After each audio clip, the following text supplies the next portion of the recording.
BCom first year banking. Hello everyone, myself CA Manan Elani एंड मैं आप लोगों के लिए पूरा थ्योरी सब्जेक्ट का रिवीजन लेके आऊँ, दैट इज़ बैंकिंग का।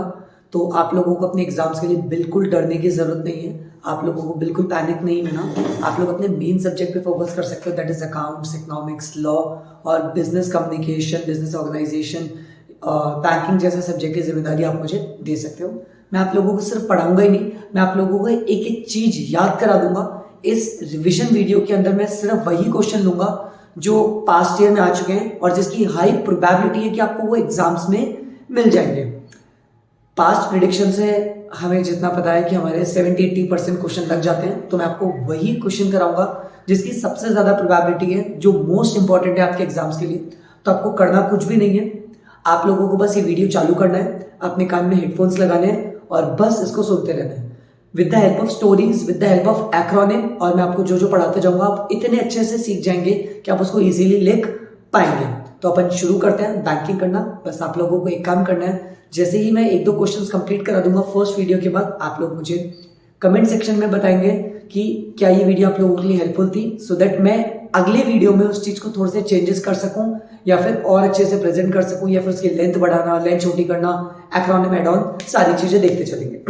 अपन चलते हैं हमारे फर्स्ट क्वेश्चन के लिए, जो आपके बीकॉम फर्स्ट ईयर के लिए सबसे ज्यादा इंपॉर्टेंट क्वेश्चन है।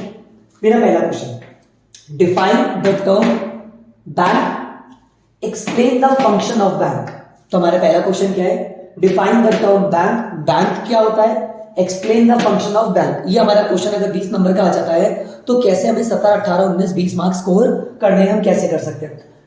तो सबसे पहले आप लोग मेरी बात सुन जाओ, कुछ मत करो, पहले मेरी बात सुनो। जो बैंक्स होते हैं ना, ये बैंकिंग एक्ट 1949 में चलते हैं। कहां चलते हैं मुझे बताओ? Banking act 1949। बैंकिंग एक्ट 1949 में बैंक को डिफाइन किया गया है। पता है क्या? कोई भी फाइनेंशियल इंस्टीट्यूशन जो मनी में डील करे, financial institution which deals in money, एक ऐसा फाइनेंशियल इंस्टीट्यूशन जो मनी में डील करे। बैंक की दो खासियत होती है, अगर ये दोनों काम कर लेता है तो बैंक बन जाता है, अदरवाइज नॉर्मल फाइनेंशियल इंस्टीट्यूशन बन के रह जाता है। सर बैंक दो काम कौन से करता है? सबसे पहला, अगर आपको बैंक बनना है तो सबसे पहला काम होता है लोन देना। बैंक सबसे पहला काम क्या करता है? बैंक प्रोवाइड लोन, है ना? बैंक आपको पैसा प्रोवाइड कराता है टू द कस्टमर्स। सेकेंड चीज, बैंक एक्सेप्ट करता है डिपॉजिट। तो bank is a financial institution which render the loan, मतलब लोन प्रोवाइड करा रहा है और सेम टाइम पे acceptance of deposit from the public. According to the banking act 1949, bank is a financial institution which render the loan and accept deposit from the public. अगर ये दोनों काम कर लेता है तो अपन क्या बन जाते हैं? बैंक बन जाते हैं। आप सिर्फ लोन दे रहे हो तो फाइनेंशियल इंस्टीट्यूशन बन जाते हैं, आप सिर्फ डिपॉजिट ले रहे हो तो शायद पोस्ट ऑफिस जैसी चीजें आप लोगों ने सुनी होगी, वो बैंक नहीं बन पाता। बैंक बनने के लिए आपको दोनों कंडीशन पूरी करनी पड़ेगी। तो आप इस स्टेटमेंट को पूरा अच्छे से एक्सप्लेन करके कर सकते हो, ताकि आपका एक पेज भर जाएगा। That is bank, banking act 1949 से है। बैंक ऐसा फाइनेंशियल इंस्टीट्यूशन है जो मनी में डील करता है, जो लोन देता भी है और साथ साथ में डिपॉजिट लेता है। मतलब डिपॉजिट तो ले रहा है और लोन दे रहा है, एक हाथ से लेता है एक हाथ से देता है, और इस तरीके से पूरा का पूरा सिस्टम चलता रहता है। बोलो बात समझ में? जी सर, इतनी तो आ गई कि हम कुछ ना कुछ लिख सकते हैं। अब इस क्वेश्चन का सबसे मेन पार्ट बनता है, that is the function of bank. क्या बनता है? Function of the bank. तो आप लोगों को याद रखना है, बैंक के दो फंक्शन होते हैं। कितने फंक्शन होते हैं सर? दो फंक्शन होते हैं। कितने फंक्शन होते हैं? दो। सबसे पहला होता है प्राइमरी फंक्शन और सेकंड होता है सेकेंडरी फंक्शन। क्या बात है? कितने फंक्शन होते हैं? दो, प्राइमरी फंक्शन और सेकेंडरी फंक्शन। देखो, प्राइमरी फंक्शन का मतलब होता है मेन फंक्शन एक बैंक का। क्या मतलब हो गया? मेन फंक्शन एक बैंक का। और सेकेंडरी फंक्शन होता है मतलब प्राइमरी के अलावा। तो प्राइमरी फंक्शन बैंक के सिर्फ दो ही होते हैं। सर जो डेफिनेशन में पढ़े थे ना आपने, वही है, दोबारा से याद करने की जरूरत नहीं है। अच्छा, वही वाले, लोन देना और पैसा लेना। हाँ, तो प्राइमरी फंक्शन कितने होते हैं बैंक के? दो ही होते हैं। प्राइमरी फंक्शन कौन कौन से हुए आप मुझे बताओ? पहला तो होगा एक्सेप्टेंस ऑफ डिपॉजिट और रेंडरिंग ऑफ लोन। बोलो बात समझ में?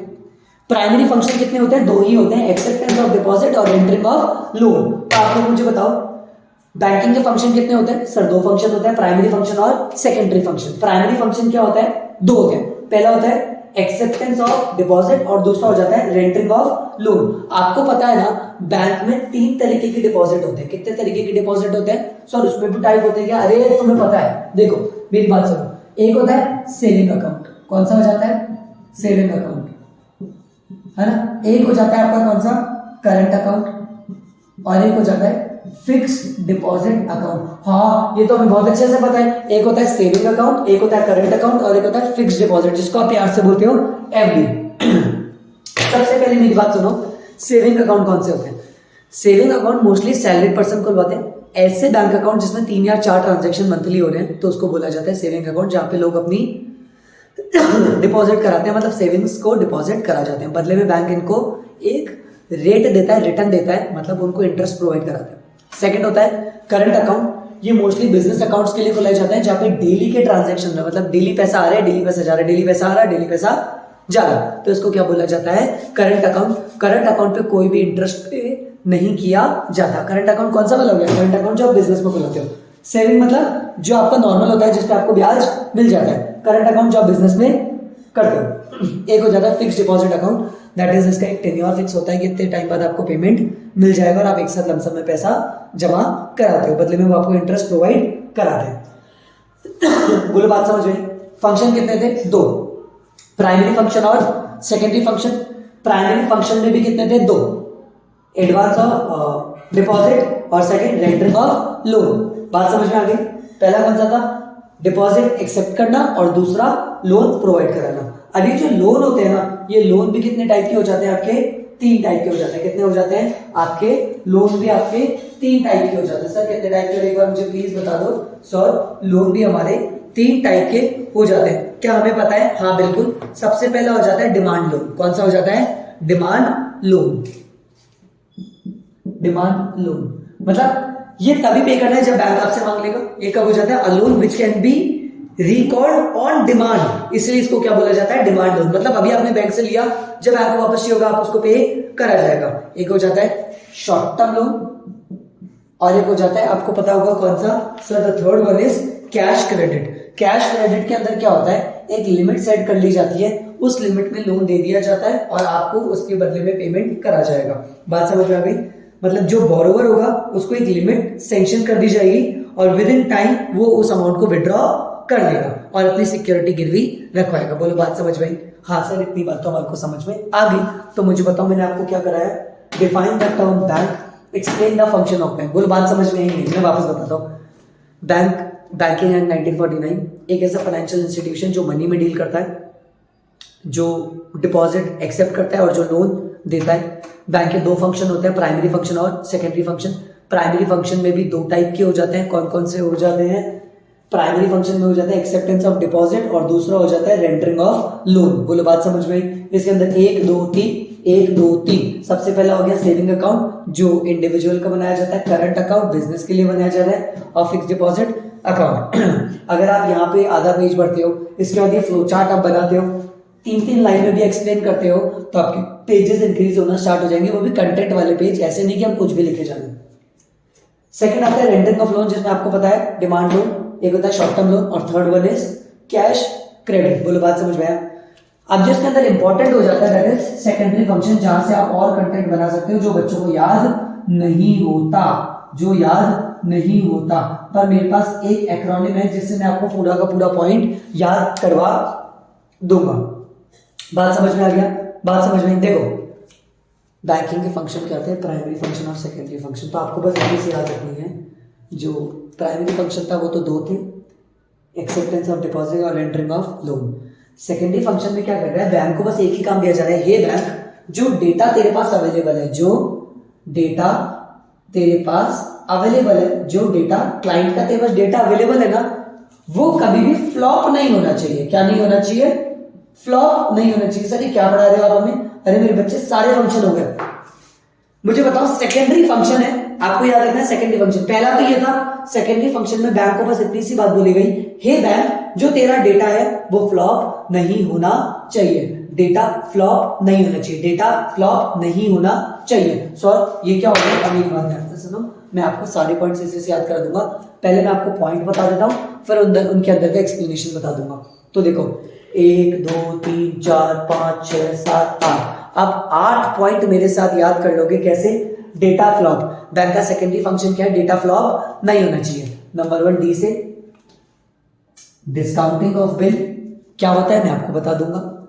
Second agency function. Number 3 transfer of fund. Number 4 act as a trustee. बात समझ में है? कितने पॉइंट हो गए आपके? 4, 1 2 3 4 और फिर कितने? 1 2 3 4। पहले आप मुझे बताओ 4 पॉइंट याद हुए आप लोगों को? हाँ सर बिल्कुल याद हुए। सबसे पहले डी से कौन सा था? डिस्काउंटिंग ऑफ, सबसे पहला हो गया डिस्काउंटिंग ऑफ बिल। ए से कौन सा हो गया? एडवाइजरी। टी से हो गया ट्रांसफर ऑफ फंड। ए से हो गया एक्ट एज अ ट्रस्टी। बोलो बात समझ में आई? अब ध्यान से सुनना, अब अपने पास कितने हैं? 4 और बचे। सबसे पहले एफ से हमारा कौन सा आ जाएगा? Purchase of foreign exchange. Bank आपको हेल्प करता है फॉरेन एक्सचेंज परचेज करने के लिए। एल से बैंक हमें लॉकर फैसिलिटी देता है। ओ से ओवरड्राफ्ट फैसिलिटीज। और पी से हो जाएगा purchase and sale of asset, purchase and sale of asset. तो मुझे बताओ पॉइंट कितने हुए आपके? 8। सर एक बार याद करा दो ना, वापस याद करवा दो, मेरी बात ध्यान से सुनो। डी से हो गया, मेरे साथ साथ बोलो, डिस्काउंटिंग ऑफ बिल। ए से act as a advisory. T से ट्रांसफर ऑफ फंड्स। ए से act as a trustee. Purchase of foreign exchange, locker facilities, overdraft facilities, purchase and sale of asset. आप उसमें चेक फैसिलिटीज भी लिख सकते हो, debit card facilities भी लिख सकते हो, एंड अदर एडवाइजरी सर्विसेज भी लिख सकते हो। तो ये आपका पूरा क्वेश्चन होगा, मैं एक बार आपको एक्सप्लेन कर देता हूँ। सबसे पहला होता है डिस्काउंटिंग ऑफ बिल। तो आप लोगों ने सुना होगा, एक होता है बीआर और एक होता है बीपी। बीआर का मतलब होता है बिल रिसीवेबल और एक होता है बिल्स पेबल।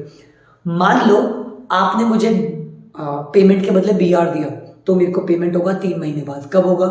3 महीने बाद। पर मुझे पैसा 6 दिन बाद चाहिए, पर आप तो मुझे कब दोगे? 3 महीने बाद। वो बिल का पेमेंट कब होगा? 3 महीने बाद। तो मैं वो बिल लेके बैंक के पास गया, मैंने बोला हे बैंक तू ये बिल ले ले और मुझे आज पैसा दे दे, इस बिल को तू ले जाना और तू पैसा ले लेना। तो बैंक मुझे बताओ फ्री में तो ये काम करेगा नहीं, बैंक थोड़ा सा चार्जेस काटता है परसेंटेज के और आपको पेमेंट कर देता है। पर बताओ फैसिलिटी तो दे रहा है ना, इसी को बोलते हैं डिस्काउंटिंग ऑफ बिल। क्या बोलते हैं? Discounting of bill. एक होता है एडवाइजरी सर्विसेज। कौन सी देता है? Advisory services. आपको कौन से शेयर्स खरीदने चाहिए, किस में आपको इन्वेस्ट करना चाहिए। आपने देखा होगा आपके बैंक वाले आपको बताते रहते होंगे, सर ये पॉलिसी करा दो, मेडिक्लेम करा दो, LIC करवा दो, कोटक में करा दो, SBI में करा दो, HDFC में खरीद लो, ये पॉलिसी खरीद लो, इसमें आपका 10 ईयर का हेल्थ भी कवर होता है, लाइफ भी कवर होती है और आपको रिटर्न भी अच्छा मिलेगा।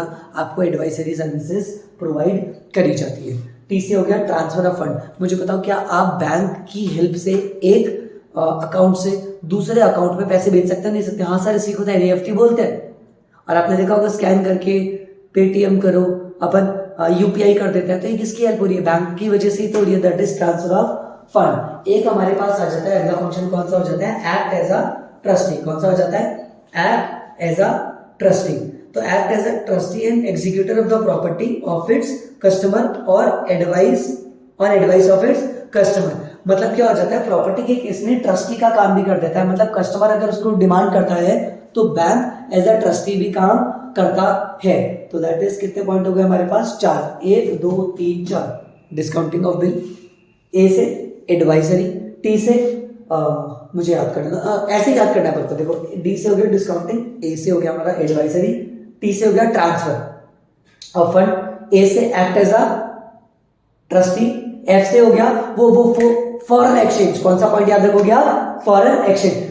हम फॉरेन एक्सचेंज बाय कर सकते हैं। तो मुझे बताओ क्या बैंकों से आप फॉरेन एक्सचेंज बाय कर सकते हैं? यस सर, हम फॉरेन से बैंक में जाके फॉरेन एक्सचेंज मतलब हो जाती है विदेशी करेंसीज बाय भी कर सकते हैं सर। बट उसके लिए तो फॉरेन एक्सचेंज वाले होते हैं ना। हाँ मेरे बच्चों, फॉरेन एक्सचेंज लाइसेंस वाले होते हैं, लेकिन बैंक भी आपको बाय करने में हेल्प करता है। और एल से होता है लॉकर फैसिलिटीज। क्या बैंक आप लोगों को लॉकर फैसिलिटीज देता है? Answer is yes. बैंक आपको लॉकर फैसिलिटीज प्रोवाइड कराता है जिसमें आप अपना कैश भी रख सकते हो, आप उसमें अपने कुछ प्रॉपर्टी के पेपर भी रख सकते हो, आप उसमें अपना गोल्ड भी रख सकते हो, अदर थिंग। वो से होता है ओवरड्राफ्ट फैसिलिटी। सर ये ओवरड्राफ्ट फैसिलिटी क्या होता है? जब बैंक आपको लिमिट प्रोवाइड करा रहा है, जो भी आपके अकाउंट में पैसा है ना, उससे ज्यादा भी आप खर्च कर सको, तो इसको बोला जाता है ओवरड्राफ्ट फैसिलिटीज। फॉर एग्जांपल मान लो मेरे बैंक में 15,000 है, पर मुझे कोई चीज खरीदनी है 25,000 की, खरीद सकता हूँ क्या? The answer is no. पर बैंक बोलता है खरीद लो, आप 10,000 माइनस में भी जाके खरीद लोगे, आपका बैंक आपको अलाउड कर लेगा, तो उसको बोलते हैं ओवरड्राफ्ट फैसिलिटी। शर्तों कितना भी खरीद लो, नहीं मेरे बच्चे, बैंक एक लिमिट लगा के रखता है कस्टमर टू कस्टमर, उससे ज्यादा आप नहीं कर सकते। And the fourth one is purchase of assets. आप कोई भी एसेट खरीदना चाहते हो, मतलब may be machinery, may be एक बिल्डिंग खरीदना चाहते हो, तो बैंक आपको हेल्प करता है in purchase of that asset, उसके बारे में डिटेल प्रोवाइड कराता है, एडवाइस देता है कि आपको बाय करना चाहिए नहीं करना चाहिए, टर्म्स एंड कंडीशन बता देता है, आपको पेमेंट करने में हेल्प कर देता है। तो इस तरीके से बैंक अपना सेकेंडरी फंक्शन पूरा करता है। मुझे बताओ शॉर्ट एंड सिंपल, क्या आपको याद हुआ? आप लिख सकते हो? जी सर हम लिख सकते हैं। डिफाइन द टर्म बैंक, बिल्कुल याद हुआ। फंक्शन कितने थे? 2, प्राइमरी और सेकेंडरी। प्राइमरी में भी कितने थे? 1 2, इसके अंदर थी, इसके अंदर थी। जो याद करने वाला था वो मैंने आपको याद करा दिया। कैसे? बैंक का सेकेंडरी फंक्शन होता है डेटा फ्लॉप नहीं होना चाहिए। DATAFLOP। कितने पॉइंट होगा total? 8। Discounting of bill, advisory, transfer of fund, act as a trustee, foreign exchange वाला परचेज करने में देखा, लॉकर फैसिलिटीज देखा, ओवरड्राफ्ट फैसिलिटीज देखा, और परचेज ऑफ एसेट। मेरे साथ साथ बोलो कौन कौन से हुए? 8 हुए। Purchase of asset, overdraft facilities, L से हो गया लॉकर, और एफ से हो गया फॉरेन एक्सचेंज। अब ATAD है ना, ए से हो गया एडवाइजरी, फिर टी से हो गया ट्रांसफर ऑफ फंड, फिर ए से हो गया हमारा कौन सा? एक्ट एज अ ट्रस्टी, और डी से डिस्काउंटिंग ऑफ बिल। 8 याद होगा ना? देखो स्ट्रेट भी करा दिया, बैक से भी करा दिया, एक और बार करवा दूं। Data flop, DATAFLOP, DATAFLOP, this is the secondary function of bank. Discounting of bill, act as a advisory, transfer of fund, और एक्ट एज अ ट्रस्टी, और फॉरेन एक्सचेंज बाय करने में हेल्प करता है, लॉकर फैसिलिटी प्रोवाइड कराता है, overdraft facilities, purchase of asset. आप एक और लिख सकते हो, चेक फैसिलिटीज भी दे देता है, डेबिट कार्ड फैसिलिटीज भी दे देता है। तो इस तरीके से आप अपना क्वेश्चन बना सकते हो। ना करके भी आप 3 से 4 पन्ने आराम से भर सकते हो इसके अंदर। आप सबके बारे में डिटेल दोगे, मैंने जैसा आपको कहा था, मैंने आपको समझा दिया, लिखने का काम आपका है, तो एटलीस्ट देख कर आना। और ये आप ऐसा का ऐसा आप बना सकते हो। एंड इफ़ यू वांट, मेरे पास ऐसे कुछ नोट्स भी बनने पड़े तो आप मुझसे भी ले सकते हो। मैंने ऐसे स्टूडेंट्स के लिए नोट्स बना रखे थे, तो हर क्वेश्चन के ऐसे नोट्स हैं, आप मुझसे ले सकते हो। नहीं तो आप ये नोट्स डाउनलोड कर सकते हो। मैं वीडियो के डिस्क्रिप्शन में ऐप का लिंक दे दूंगा, वहाँ जाके स्टडी मटेरियल में आप उसको जाके डाउनलोड कर सकते हो। नहीं तो आप लोग मुझे कॉल कर सकते हो, दिस इज माय नंबर।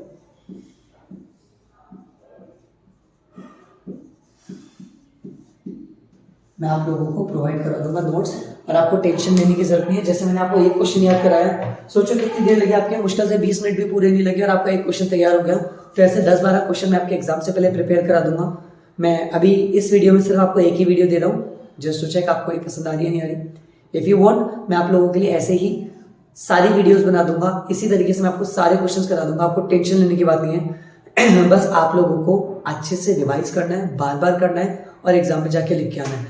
भूलना मत, ये चीज़ बना देना। जितने ज़्यादा डायग्राम बनाओगे, जितना अच्छा कंटेंट लिखोगे, उतने ही ज़्यादा चांसेस होंगे मार्क्स लाने के। और अगर हम BCom BBA ऐसा कुछ करें तो माना जाता है मिनिमम 60% आप लोग स्कोर करिए, बाकी आराम से हो जाता है, कोई चिंता की बात नहीं है। कोई भी इशू हो आप लोग मुझसे कभी भी पूछ सकते हैं। This is my contact number. Thank you very much, and ज़रूर बताना कैसी लगी।